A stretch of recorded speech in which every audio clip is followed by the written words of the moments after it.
Hey, friends, welcome to today's episode of We Are Marketing Happy, a healthcare marketing podcast. My name is Jenny Bristow. I am the CEO and founder at Hedy Hopp, a full service, fully healthcare marketing agency. And I am so excited today to do part 2 of our paid media strategy and planning series. Today, we are talking about provider marketing.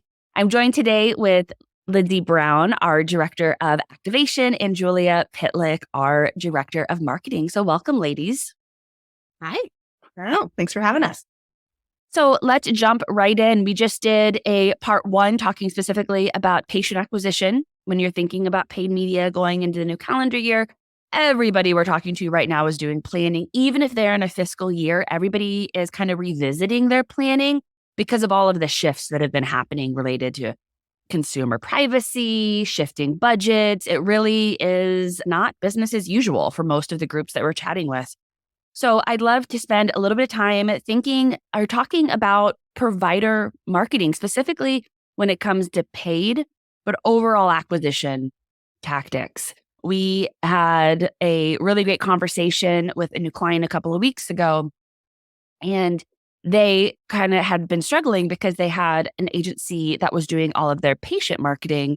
And then they were trying to just use those exact same tactics over on the provider marketing side, right? So thinking about like search marketing, social marketing, and it just isn't a one-to-one. So Lindsey, I would love if you could start us off by kind of doing a overview of like psychologically, if you're approaching a provider marketing strategy, where do you start? What's different? How does that look like? Yeah. So I think it's always going to start with your objectives. What are you trying to do? So depending on what your business is, are you actually trying to get new providers or new clinicians to be part of your network? Are you getting them to join a referral program? Are you getting them to refer? Many times, at least in my experience, there isn't necessarily a specific conversion. I'm going to use those air quotes for provider marketing because you're not trying to capture a lead gen. Like you don't already know who they are. You already know who you're trying to target. What you're trying to do is get them to take an action that is not necessarily measurable. So that can be the really tricky part about provider marketing.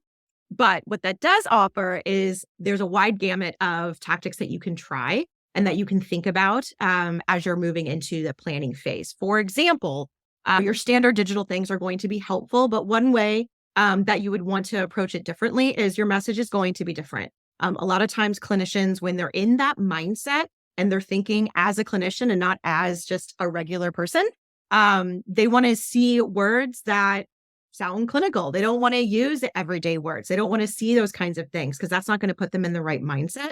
They want to know those clinical terms, those clinical things. From like a social media perspective, they're not consuming in social media platforms in quite the same way when it comes to their work. A lot of us are on LinkedIn for our work, right? And then we're on Facebook, Meta, or on all the other things for our personal things. And yeah, you can still target clinicians in a more personal social space, but they may not be in the right mindset or the right time to really hear that message. So think about, again, who you're trying to talk to, how you're trying to talk to them, and things like LinkedIn might be a more applicable network, or maybe social media isn't the right network for the clinicians you're trying to talk to.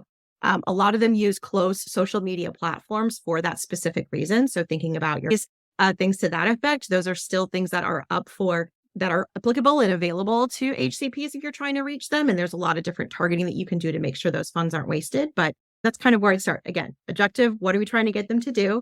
And then kind of build your plan around that. Yeah, I love that, Lindsey. I love what you said about thinking about the message. And to me, provider marketing is a very unique flavor of B2B because it's still very user-centric. But I think the messaging there, when I think about any type of good B2B approach, no matter the industry, people that are professionals, like they want to get better at their craft. They want to get better at what they're doing. And I think providers have that tenfold, right? They're constantly trying to improve and learn and understand the best things that they can do to treat the patients that are on their desk today, so to speak. And we feel the same way when it comes to we're constantly learning, trying to educate ourselves so we can bring the best knowledge to our clients. So I like to try to find some of that empathy and commonality when it comes to what is the type of content that we're going to create and put out, be it in earned channels, paid channels, and a CRM type of campaign to really help them accomplish that objective. And I think that's kind of unique to B2B because they're not necessarily through Instagram shopping for things, right? From a provider marketing perspective, they're really looking to get educated and get better. So I think the more, to your point, the more kind of clinical points of view and types of educational information that marketing plans can bring to the table, the more they're going to resonate with the provider audience.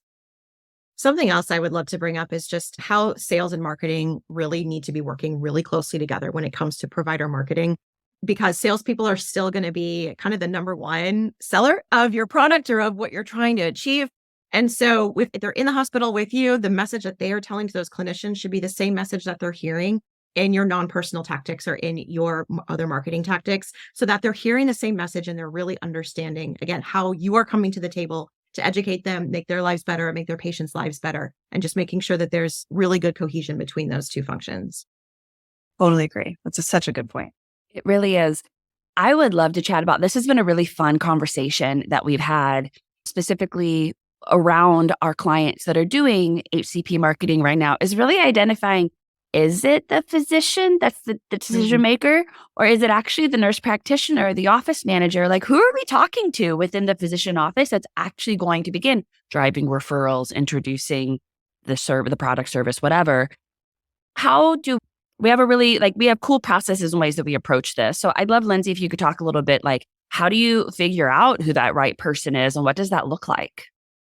So typically where we would like to start is in some kind of a patient journey, because understanding how your patient interacts or gets to your service or product at the end of the day and what all those decisions they make leading up to it is really beneficial. I think you brought up a really great point of a lot of times we want to reach out to the doctors themselves, the physicians themselves, but many times it's going to be the nurse practitioner, it's going to be the physician's assistant, it's going to be a variety of other clinical support staff that are going to be interacting with your patient. A really good example of that is when you're pregnant. Like, you are talking to a lot of people when you are pregnant. And then when you actually go in to have said child, you are interacting with a whole slew of other people that you've never met before, but you are, as a new mom, I'm like, I don't know what I'm doing. I will take help from any single person in this hospital right now to help us figure out what we are doing with this new tiny baby. So you have to really think about what are all of those touch points, because that is an opportunity to not only help your brand show up in multiple ways, but also to reinforce those key messages and the key benefits of what your service and what you provide. And I think really thinking about all of those things are important. And not to discount that support staff is really the ones that usually your patients are going to be listening to more. They tend to be there a little bit longer. They tend to have more interaction with you. They tend to have more quality interaction with you. They're like your first touch point before the doctor comes in the office. So I think that thinking about those additional staff members are going to be really helpful. And then thinking about how your budget then needs to split to make sure you're supporting them. Yeah.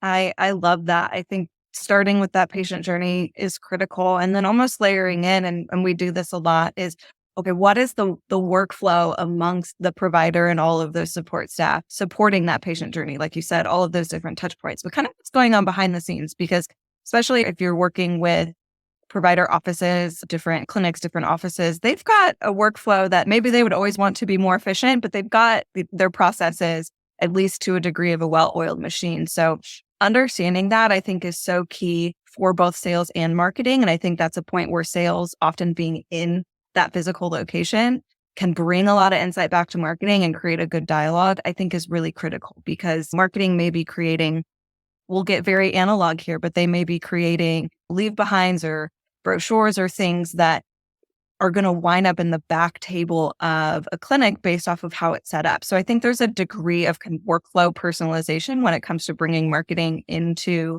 the clinic or the physical location that needs to be considered.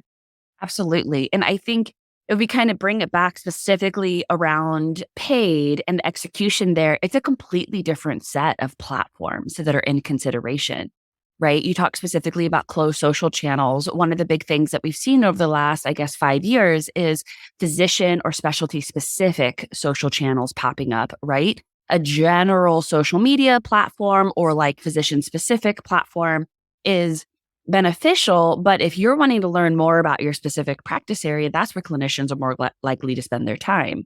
And I think going with and having conversation with a group that can actually kind of introduce those concepts to you and help do a little bit of research is really beneficial, especially if you're trying to revamp your provider marketing and be a little bit more targeted going into 2024. One question, again, I hate the dreaded P word, privacy, but folks that are doing B2B marketing don't have to be as concerned about it, right? Like they don't have to be as worried because HIPAA really isn't applying. Exactly. You're nodding your head. I see that side to side. Lindsey, break it down. They'd still have to care, right? Like talk to me about this. Sure. They still have to care. What they don't have to worry about as much is the pH, the H, and the PHI, right?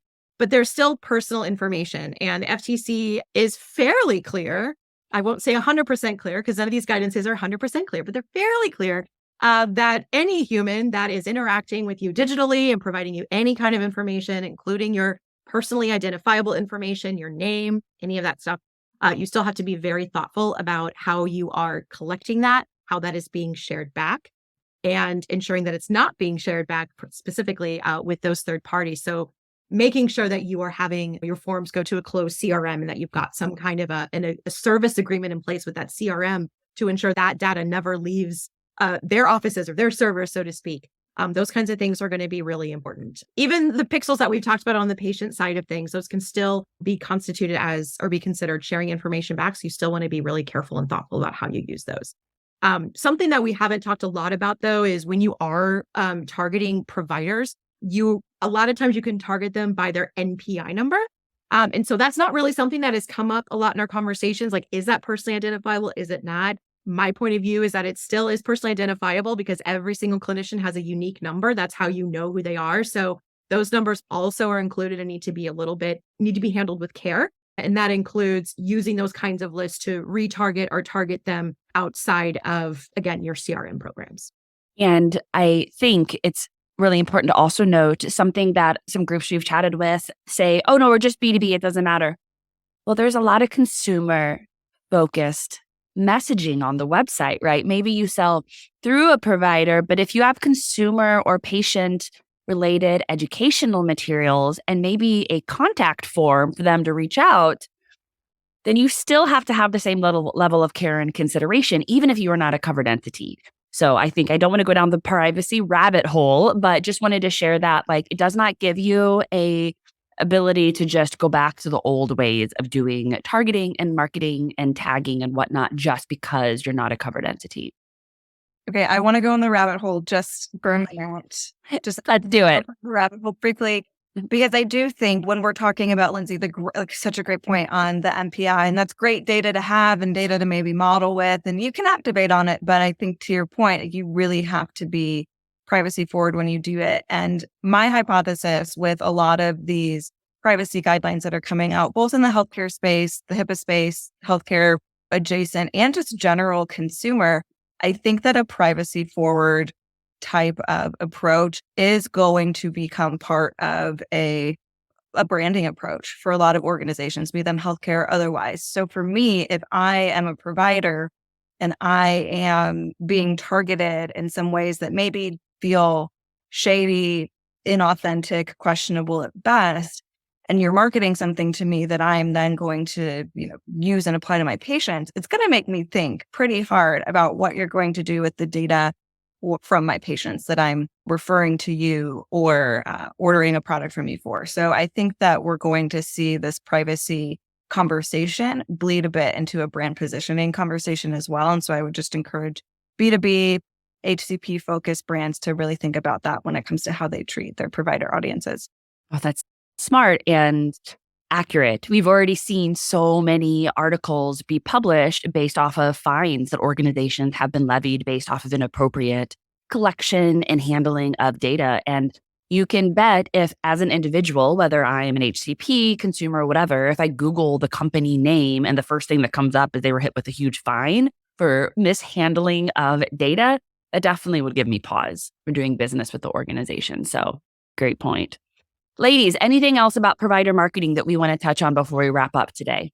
I would just reiterate something that we talked about in the patient segment is creative is still going to be really important with these folks. A lot of times what we see with healthcare companies targeting HCPs is it tends to be pretty direct and not always the most exciting and informative. You can still use clinical language and clinical imagery and things to that effect in a creative way that is engaging and that helps, again, stop people in their tracks to pay attention. So I would just encourage agencies not to discount the creative aspect with these folks either. Ooh, I love that. That's such a great, yes, clinical, yes, but also stopping, grabbing attention, I think is huge and a fun creative challenge too. I love that. I think the thing that I'll leave with is, especially when it comes to paid tactics, thinking about layering those on top of things that are already in your sales and marketing calendar, specifically like congresses, conferences, events coming up. How can you use paid to amplify your presence? Or I like to say like your surround sound leading up to that event, during that event, after that event. I think that's a great way to be really mindful of paid budget too, is say we're going to spike it around these events where party's already happening with providers and we don't have to kind of create our own and really get some benefit and some efficiencies there. I love that. There's such an opportunity to test and iterate, right? Mhm. Just because we're talking on the HCP, I feel like on the HCP side, for some reason, people don't think about the same level of testing and iteration that they do on the patient acquisition side. And so just like you said on the last episode, Julia, like having a portion of your budget set aside for testing and understanding what's working and not working is just as equally as important here. Ladies, thank you so much for joining us today. If you're listening to this podcast and you're struggling with your provider marketing strategies, give us a call. We would love to brainstorm with you and help provide some guidance about where you should be thinking going into 2024 so that we are able to more effectively spend those dollars. Thanks for tuning in today. We will see you on a future episode of We Are Marketing Happy. Take care.